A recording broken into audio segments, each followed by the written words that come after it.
So this is absolutely fantastic. So I've got from one of the Kent archives, from the Kent Council archives. There's these oaths, old oaths of the town from like the mayor, the mayor's oath, deputy mayor,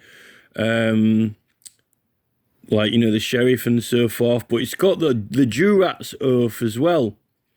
Now the thing with the jurats is that they were elected. You know, like we voted for them.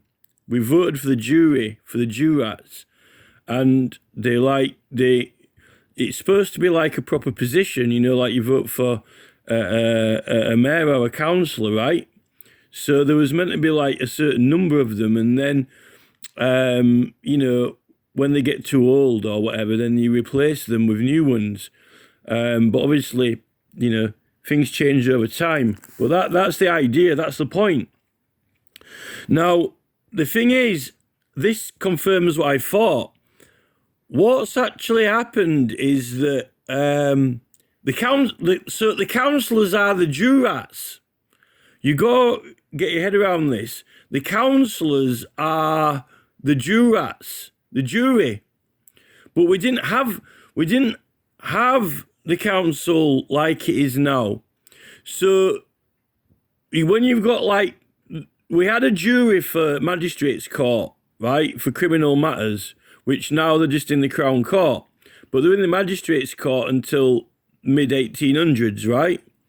And then they scrapped them in the mid-1800s and only had them in the Crown Court. Well, it was the assizes and quarter sessions, which were only so many times a year, right? Until 1971 when they got the Crown Court. But they had the jury or the grand jury in civil matters and civil cases as well, right? Civil matters and civil cases. So the jury were deciding civil cases as well, and we had like court of civil requests. Now, civil requests might not only be like two parties having a dispute, you know, like if you have a dispute with your neighbour over the garden or land, or if you want to build a new factory, or if you want to, you know, if the council are doing something and you want to oppose it, basically. But also, a lot of the things that we're doing now, objecting to the council or planning permissions, basically, right? Now, this is where. So what they've done is they've, well, they had the mayor. The mayor was hearing a lot of civil and criminal matters, like in the William Penn case in the Old Bailey, right? Effectively, what they've done is they've got the civil court where you usually have a jury, and they've called it the council, right? And they've renamed the jurats as councillors, right? And they sit with the mayor. Or, well, we have a chairman now, because the mayor was then made like a ceremonial position, walking around with that stupid thing around his neck, right? Where they have the councillors is voted in to be the chair of the council, right? And the mayor is less directly involved in the proceedings, right? He just walks around like an upty, really, right? Not like the mayor now is like mainly for ceremonial opening things and stuff like that, right? Well, there are lots of different configurations you can have on the council, depending whether it's metropolitan, county council, on whether you can not have a mayor, right? But I don't want to get into that now. But this is the oath of the jurat. I've just translated it because it's actually, the writing's not that, it doesn't look that old, this, to be honest. Although it's quite well stylized writing, but I could actually read it all right. So I'm going to read you the oath of the jurat. Now, when I just read this, right, on Verbs, he had a guest on recently, Verbs had a guest on, and it's this guy, and he's kind of a bit into law as well. Although, well, he's actually into law, but to not be into law, because he didn't really want to get involved in law, but he got interested in law, so he didn't have to get involved in law. But he was... This all makes sense now. So the way that Verbs has his guests on and the guests present themselves, they don't really describe everything in the context they don't lay out for everyone what they're talking about or validating what they say, or they just kind of like jump straight into the story and then they expect everyone to kind of like know the context around it and understand it, right? So Verbs has this guy on. I think he had like a shaved head or a bald head. I can't remember, but I'll put the link to the video, right? And he basically, this is not the guy who tried to arrest a judge. Like there's that Rob the Ratcatcher guy down Portsmouth or whatever, who tried to arrest judges on numerous occasions, and he got banned from the courts. It's not him, not that guy, but a different guy who was on the programme. But he was into this whole thing, like, of very much awareness of exactly what you say when you go into the court and what you respond, and the power and magic of the words, right? And he kept, like, you know, doing this thing where he went into the court and he said he kept doing this thing that annoyed the judge, and the judge kept sending him back to the cells, going, "Take him down, send him down, take him down," because the judge thought he was messing around or playing around, right? And he ended up going through all this process and procedure where he like demanded a jury trial, but they didn't do it in the magistrate's court. They sent him to the Crown Court and so forth. And then I think that they ended up trying to put him in the dock, but he wouldn't go in, and he went all limp. And then the security guard tried to put him in, but then he just gave up. And then he was going all... then they held him in contempt of court, and then he said, "Oh, if I've offended you, I'm sorry." But the main thing that of that story is that when he walked into the courtroom, he said this thing to the judge, and he goes, "I am, you know, so and so, my name, and I am here with all my rights and, you know, freedoms intact. Do we have an agreement?" And I thought this was rather strange. I mean, I kind of understood that he was getting the judge to agree that all his rights were intact before he walked in. I mean, I'm like, okay, and that's quite interesting. That's, you know, why not say, you know, all your rights are intact? But you don't need to say that and do the agreement, though, because it says that in the criminal procedure rules, right? It's in the criminal procedure rules, right? The criminal procedure rules say that, you know, the overriding objectives, you know, 1E and C and D say that, you know, they've got to uphold the, you know, the rights of the defendant. So, I mean, that's a no-brainer. I mean, I wouldn't go into the courtroom and, you know, say that just to go through that rigmarole of saying that, because I already know that it's the law. It's already written in the law that, you know, they have to uphold your rights in there. So, I mean, that is the criminal procedure rules. So if they don't, they're breaking procedure. But he went through this thing there where he wanted to get him to say it, like, you know, say it or whatever. But this judge didn't like it, so I send him down. But he kept doing this multiple times, and then he said that something must have clicked in there, because they sent him back home, and then, you know, they put it off, but then they sent the police around from him again later, and they kept going through this thing all the time, you know, and I don't know why the magistrate just didn't freaking agree to it, to be honest. I mean, so, but I didn't realise this. So check this out, right? We'll go through this oath. I've translated it. I've translated it correctly, by the way, as well, because I've checked all the words. So I'll read this oath out, right? It says "I," and then you put your name in there. So if your name's Bob or John, you say "I, John," whatever. Or if your name's like, you know, Robin Hood or you know, William Tell, "I, William Tell," or whatever your name is, right?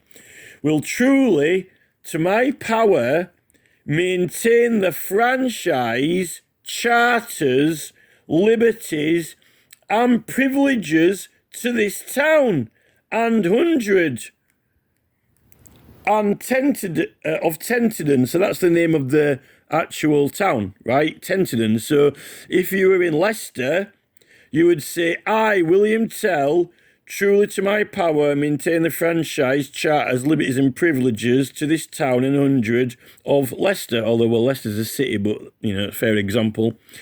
Granted, and rightfully obey the commandment of the mayor and true judgment give with the said mayor of his deputy, or with the said mayor or his deputy, and true record bear between parties and parties as well to strangers as denizens, and I will in the necessary affairs and business of this town and hundred, to the best of my power and skill, be aiding and assisting unto the mayor or his deputy for the time being, both in council and with my presence being there until required, not being hindered by sickness or any other reasonable impediment, to be allowed by the mayor or his deputy and the more part of the jurats present at the next court of pleas to be holden of,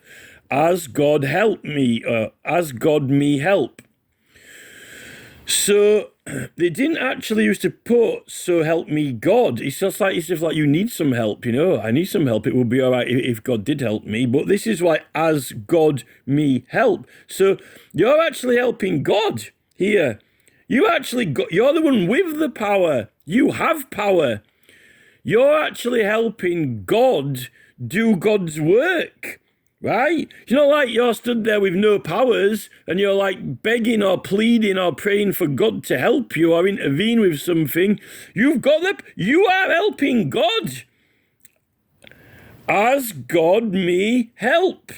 So you are helping God. Right? And this is absolutely amazing. So, I mean, you've got to swear that you will uphold the franchise charters and liberties, although I don't like this franchise business here. Now, if you think about it, it's all to do with the business of the town as well, right? And the franchise and so forth. So you can see how that ties in now with the councillors, right? Unfortunately, the town under these charters, or the city, has ended up being a franchise, not really of the liberties and freedoms of the people, and the charters that have our rights in, you know, like the Liberty of London and the Bill of Rights. What's happened is really these political parties, which are a franchise, really, when the court party made a political party and said, oh, we're the court party, well, it's all of the cabinet. And then they said, oh, we're called, like, you know, we're not called, we'll have our own little group out of Parliament. Well, you know, what do you call the cabinet when it's out of Parliament? You know, who's the Prime Minister? Oh, Rishi Sunak. What should we call it? Rishi Sunak Limited? Oh, no, that's a bit too obvious. We'll call it the Conservative Party or the Tories. Oh, well, we'll do that then. Okay, then, Mr. Rishi Sunak Limited, we'll start a franchise. But you're the cabinet. Well, you don't need a franchise. Well, you know, we'll have a non-government department, a non-departmental government body then. A non-departmental government body. We'll call ourselves, well, actually, no, it's private. It's a private club, but it's the Cabinet's private club. Well, it's a Cabinet's private club. And then we'll have another party called the Opposition who want to oppose us. But why do you need these parties if, you know, that's the opposition in Parliament and that's the Cabinet? Well, it's like a private gentleman's club. Well, how do you get into this club? Well, you have to get elected into government, surely. If one party's called the Opposition and the other's the Cabinet, how do you be in these private clubs then? Well, you have to get elected into them. Well, isn't that government? Well, kind of, yes, but we need a place to meet when we're not in government. Oh, we'll get some other young fellows in there. Let's get them all elected into the local councils as well. You know, he could even be the mayor, or we'll get them in to be the jurats, the jury. You know, that's interesting. I thought the jury were meant to be independent. meant to be independent, selected from the public at random. You know, not working for political parties. But anyway, so that's kind of like what it is. But now, obviously, political parties have got all different political parties and names.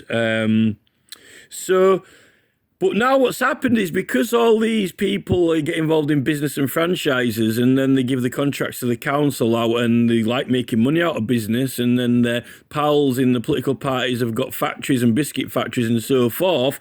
Seems to me that they've taken over all of the franchise. It seems to me like the franchise, the town, is the business.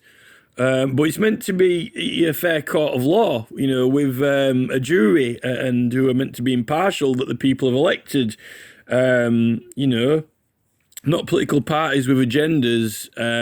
You don't really want to go to court and end up with, you know, Keir Starmer and a couple of random MPs on there, on the jury. Do you really? He's might have been members of the public chosen at random, or everyone who voted who they want to represent them on the merit of their good character, not on some kind of franchise party business following. It's maybe the franchise of the town.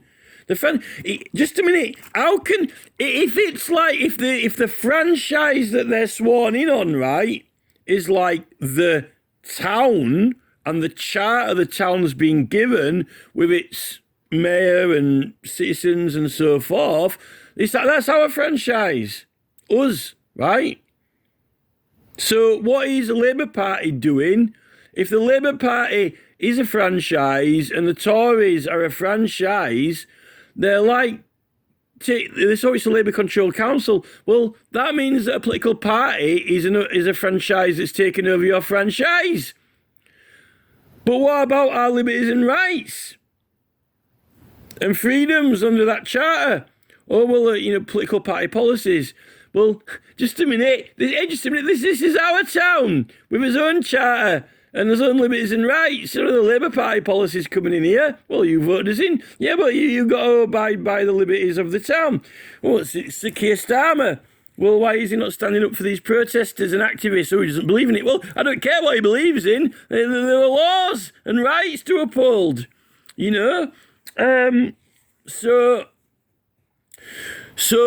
going back to that guy who was on Vobes, I can now see what he was getting at with his. Well, he wanted to verbally and symbolically get the judge to consent to essentially his rights and liberties and so forth of the charter, which I don't see the problem with that. But the judge couldn't handle it. His brain couldn't take it. And he punished him for it. Just because he wanted him to uphold his rights, he punished him for merely wanting to uphold his rights. Although judges are meant to be sworn in anyway to the law, but also, you know, allegiance and so forth, but also in to uphold the law, right? And the rights are in the overriding objectives. I can't see why he would punish him for that and then send him into the cells multiple times and then send him home. You know, why don't you just say, yeah, sure, and sit down or whatever. Although I don't think he did sit down. He didn't want to sit down. That annoyed him as well. Kind of like, it's exactly the same sort of attitude when I was with, you know, with Watson, you know, because Watson's like, you know, he's like, forgot now, keep forgetting that word. But, you know, when I told him about my rights and, you know, so forth, you know, indemnity, and I didn't know the word indemnity at that time, but I knew enough about it. And it is like, it'll come to me in a minute, just trying to think what the word is. Delusional, that's it, that's the word, delusional. It's like, delusional. just blow a top, you know, just completely blow a top. You just sit there like a normal person going into a room with some information and knowledge you've read and understood, and then you want to go through it all, and you've got all your books there, and there's a man there who he doesn't seem to want to entertain it or talk through it or discuss it or anything, and then he's almost like in a steam train, you know, doo doo. It's like, you know, I thought we get mad sometimes, but you know, these people just blew a fuse, blew a top. They can't handle it. I don't really know what they're doing in these jobs. They shouldn't be in a job that requires to truly, to their power, maintain charters and liberties and privileges, right? Because if they don't want to do that, or they can't do it, or they don't have the capacity or ability or intelligence to understand it, then they're not in the right job. They're in the wrong job, right? You know, as God help me. So, you know, you don't need from help. You know, you're helping God. You don't need any help from God. You're helping God, right? So this is the problem with these judges. So I can kind of see where that guy's coming from now, who was on Vubs, and it all makes a lot more sense. And I really know where we are now with the local council. Luckily, they're not judging criminal cases, because the amount of fines they dish out against people and set up more and more fines for us. Well, they're designing the fines, though. They're designing and laying out the fines. Now, if you don't want a jury, can you imagine now when we're selecting the jury at random, you're not voting for it? If you went into a Crown Court right now and, you know, you've got a random selected jury and you walk in there and let's say, you know, it's a parking fine, not murder, right? But they were the ones who set out, laid out, planned all the parking meters and the signs and everything. That would be rather ridiculous, wouldn't it? Because they're not meant to know anything about the case, and they're meant to be impartial, right? Which is insane, ridiculous. And I don't know what's happening with the judges who are meant to be giving them a hand with the speed awareness courses and count the number of pens on the screen as they flash up in half a second, and laid out, probably participated in laying the road signage and the little course set up with the police chiefs and so forth. So we've got a serious kind of problem with a perversion of the format. It has been perverted. We've actually got, in a way, it's almost kind of like the cabinet and the political party people in Parliament are also this franchise. Not only are they taking over central government, but the local councils, but and they're actually making these judgments, which are meant to be the citizens and people that the citizens vote, who they're wanting on good character.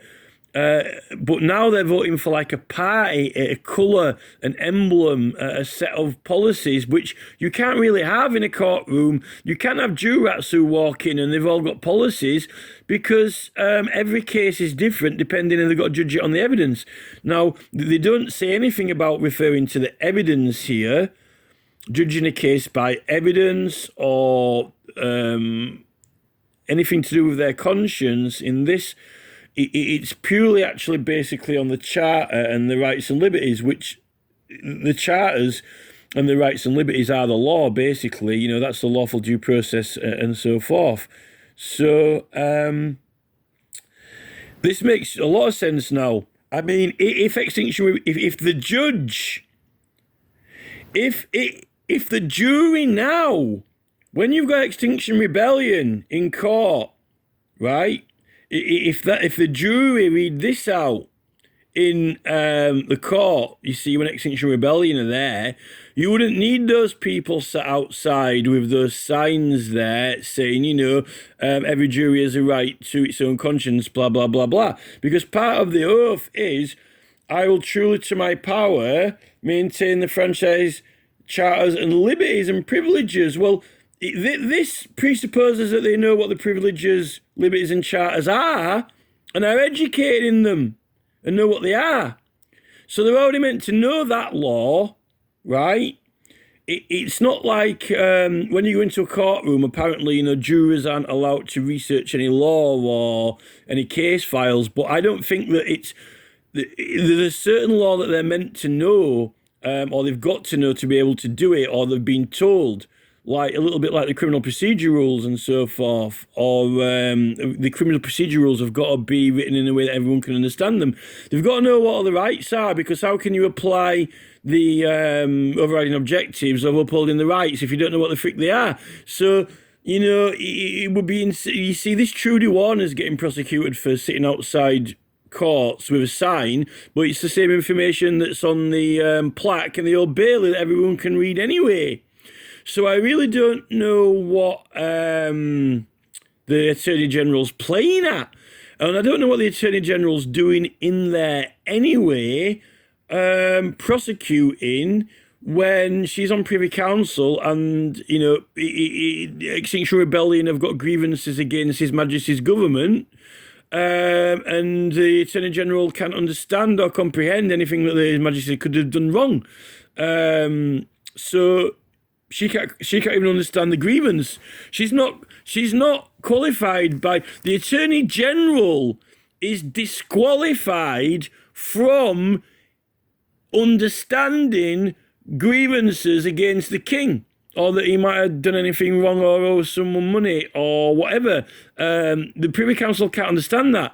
And at the end of the day, a petition to the Parliament, either House of Parliament or the King can understand it, and the Commons assembled can understand it, and the House of Lords assembled can understand it, but not the Privy Council, because they can't understand or comprehend anything the King can have done wrong, right?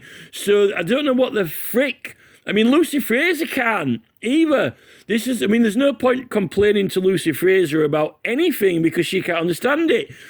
These people have got to be dequalified. It's almost like, clipping a chicken's feathers so they can't fly, when they get sworn in.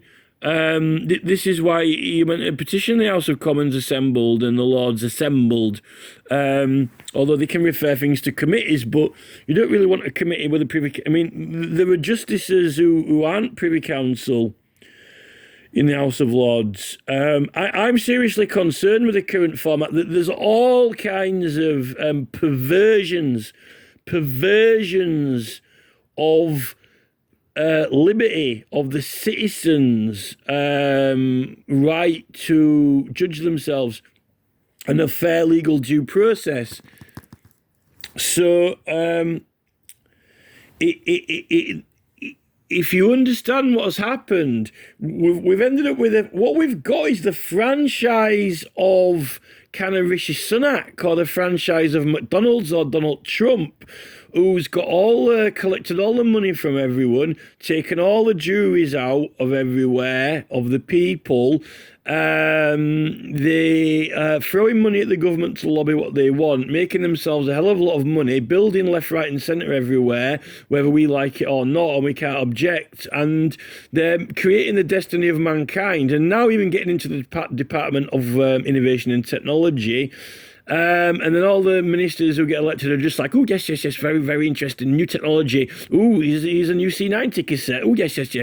Oh, yes, a CD player. Well, it's in landfill now. There'll be something else come along soon, like, a 3D hologram, Mark Zuckerberg, screw your head off and, pop the universe into my, it's all like, it's Brian Cox, the wonders of the universe. Lucy Fraser. I'll shrink the universe into Lucy Fraser's mind. Bing! Ta-da! And what's that black hole spot there? Oh, that's the part where she can't understand anything that Charles could possibly do wrong. Oh, Brian Cox, The Wonders of the Universe, a black hole, right in Lucy Fraser's brain, like it's the wrongdoings of the king. I'm going to petition about that black hole, you know. Well, I don't want Lucy Fraser to be there with the Attorney General then, if she can't understand that. You know, Brian Cox can only just understand it. You know, it's you know, like, these people want it quicker and quicker and quicker and quicker, but they're trying to slow everyone down, you know, to 20 mile an hour at the same time. We need to get a grip on these people forcing technology on us without our consent. You know, but it's good, it's all good, it's all good. Well, you said that about donuts. Yes, but it's technology. It can get us to the moon. It can get us satellites. It can get us listening in to everyone in their rooms. It can get us so they can't take away their free speech in their rooms, you know.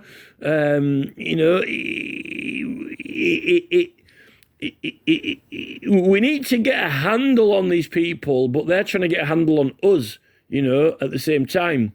And something needs to be done about it. I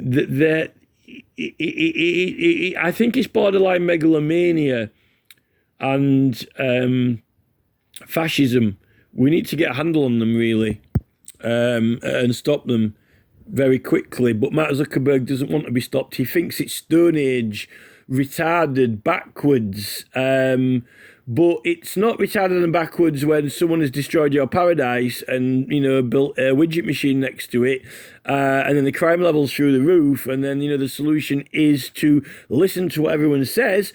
But, you know, if everyone, this is the thing with these ministers, you know, once we're not allowed to say anything because anything you say can be used against you in a court of law, with a robot listening in, you know, They also had these,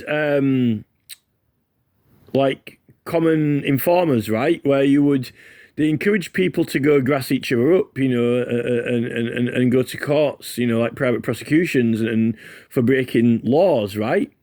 I mean, you would have thought they'd like that now because, you know, they don't even want you can't even say anything wrong in your own house when your friends are around, you know? So, but they don't want people to do that. They actually want machines to do it, and then the machine, like, records you saying something, and then it automatically fines you and prosecutes you, sends the hover thing round to, like, pick you up and put you in a cell. You know, the problem is they don't actually want human intervention. You know, unless it's like judgment by the peers over a block button on social media, but there's no fair hearing or lawful due process in that, and they're not trained in the law, and they haven't taken the oath to give people their liberties if there's any left. And most of these new ministers are trying to take away rights because they don't want anyone to have any rights, you know. And they want people to, like, you know, just press that buttons at each other all the time. You know, can't say this, can't say that, can't say this, can't say that. We really, half of these things they're doing, they can't do. You can't do it. You know, they're actually in law, in the statute law, these people are traitors. You know, this Youssef guy in Scotland, you know, SNP, he's broken every single statute law there is. And so have Suella Braverman and Priti Patel, I think, with this ridiculous obsession with this Locking On Act, you know, this Public Order Act 2023. It's illegal. And the same with Sadiq Khan, is wanting to charge money through the Blackwall Tunnel. And yeah, you know, the Liberties of London forbid tolls by road. Although Tony Blair and Gordon Brown sure did a good job with their congestion charge zone, but they're meant to be Labour as well. It's everyone who's been Labour Party and claimed to be working for working class people has ended up penalising them all. You know, they don't stand up for working class people at all. It really is rather ridiculous. But anyway, kind of banging on a bit now, but this juror's oath is absolutely amazing. There's nothing to do. We'll compare it actually with the current jury oath, and you will see how different it is.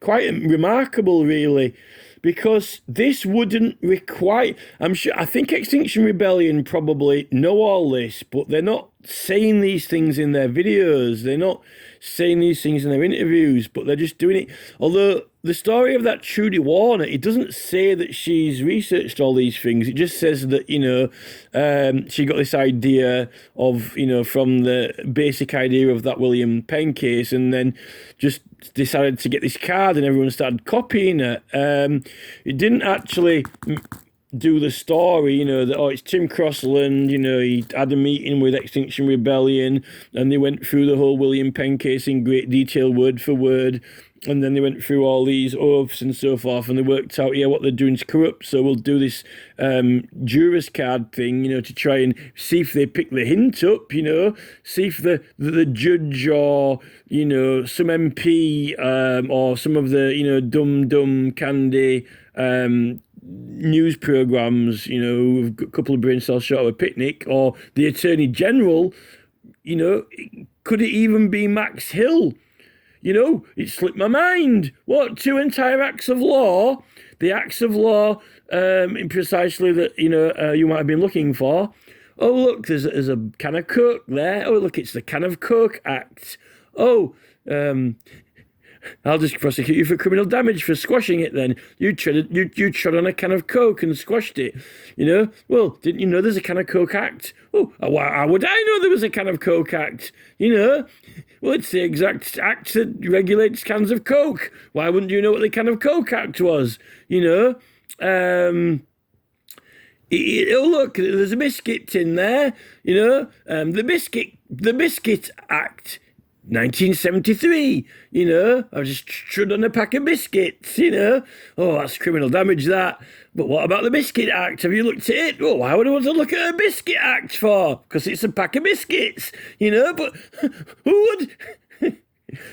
I didn't think for a slightly second there I should look for the Pack of Biscuits Act, well, Max, you are the Director of Public Prosecutions of all England. Wouldn't you think there might be a Biscuit Act, and maybe have a look at it if someone trod on a packet of biscuits, well, just criminal damage, isn't it?